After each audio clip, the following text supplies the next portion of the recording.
Hey guys, Cam here from PhoneDog.com, and we have the HTC One Mini 2. It's about time I reviewed it. I've had this in my possession for almost 2 weeks now. It's been that long since I unboxed it.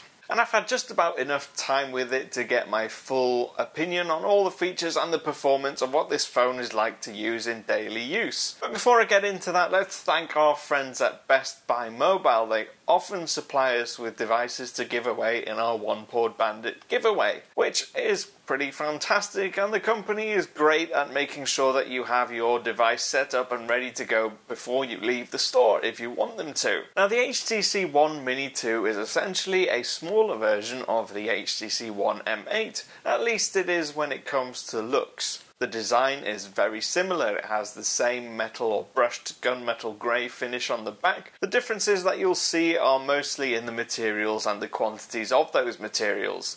There is noticeably more plastic around the edges, particularly on the top and the bottom of the One Mini 2. It has the same curved back and the same curved corners. And also on the front it has the same gigantic bezel, which isn't a massive disappointment on the One M8, but when you transfer that to a smaller device, it's even more noticeable. There's still about a thumb's width between the bottom of the phone and the bottom of the display. And that's mostly because of the boom sound speakers and the actual hardware that they require to work and perform as well as they do. So it's up to you whether you want that compromise. It looks really premium, but when you've got it in hand, you do get the sense that it is a very well designed phone. Because of the curved back and its overall quite small frame, it does feel very easy to use one-handed. And it sort of feels like it belongs in your hand. It's a very comfortable size. The one really noticeable difference on the design front is that it only has one camera on the back. It's a 13 megapixel camera, but we'll get into how that performs later on in the review. The HTC One Mini 2's display is a 720p resolution panel. It uses HTC's fantastic Super LCD2 technology. The same technology they used on the HTC One, the original version, but obviously it wasn't a 720p display like this one is. Still, although it's a lower resolution, you still get 326 pixels per inch, meaning that it actually is very sharp. Not quite as sharp as some of the higher end phones, but then I still question whether or not you even need a 1080p display on any phone, because the 720p resolution on this is just superb. On a 4.5 inch panel, you'll notice a nice sharpness, and because of the technology used on the LCD2 technology, you'll notice very accurate colours. Granted, colours are not as vivid on this as they are on the HTC One M8 or any of the top flagship phones, but it still is a very good display panel. Viewing angles are also good, but where you might struggle slightly is in daylight. But what I will say here is I have used phones that are a lot worse in daylight than this one, but that doesn't mean that this one is fantastic. Now onto the 13 megapixel camera on the back. Now because there are loads more pixels in this camera than what you'll find on the HTC One M8, one thing that consumers might do is see the bigger number and think you'll get better pictures.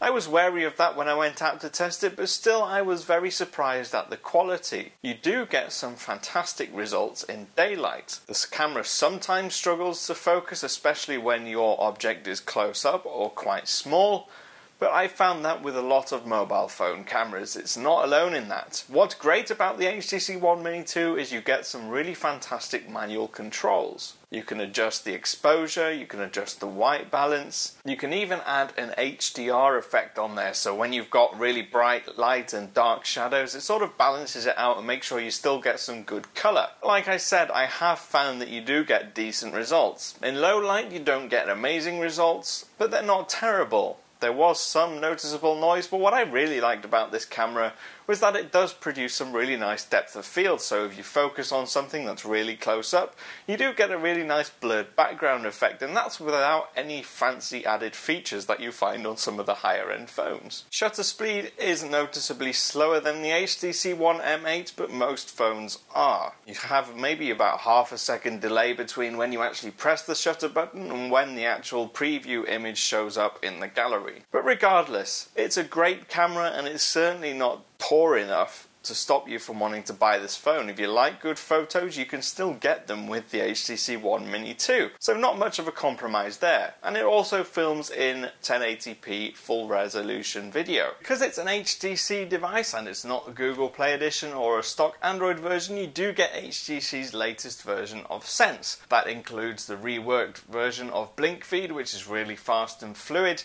updates you with all your important social notifications, and also you get extreme power saving mode, which makes a great deal of difference to how long your battery can last. And the battery overall is a good battery. It's 2110 milliamp hours, which may not seem like a lot, but when you consider that the screen is smaller than most flagships and is a lower resolution than most flagships, you start to see why they can actually cut down the power of the battery.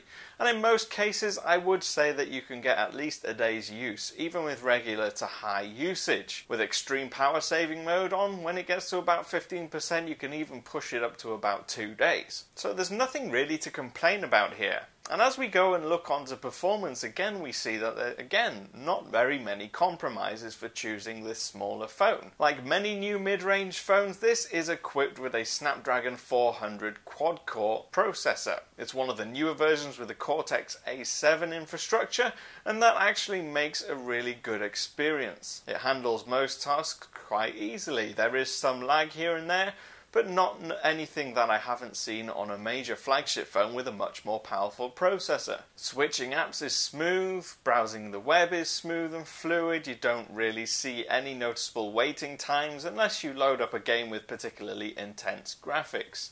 But that's understandable. What I will say is that in daily use there is not one time where you're loading apps or using it where you wish it could be just a little bit faster, because it doesn't need to be. It is plenty fast enough, and the Snapdragon 400 series processor does really well, just like it does in the HTC Desire 816. And it's not just the processor that's in there that makes sure that you get a really fast experience. You have Wi-Fi, ABG and N, but also you have Category 4 LTE, which means that it can go up to a theoretical speed of 150 megabits per second downloads. Of course, that's going to depend on which carrier you're using and on which network technology they happen to have. And to help your performance along, you do get 1 GB of RAM, and in terms of storage, if you want to save lots of stuff, you can do. Although the device is only shipped with 16 GB of internal storage, you can expand it up to a huge 128 GB using a micro SD card. And of course, like every other boom sound phone, the loudspeaker quality is simply fantastic. You're almost guaranteed not to miss any notifications, and any media experience you have is likely to be very immersive, whether you're watching movies, playing games,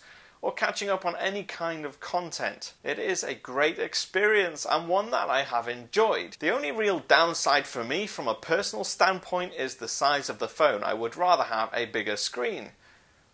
So in that case, I'd rather have the HTC One M8, but that's the point.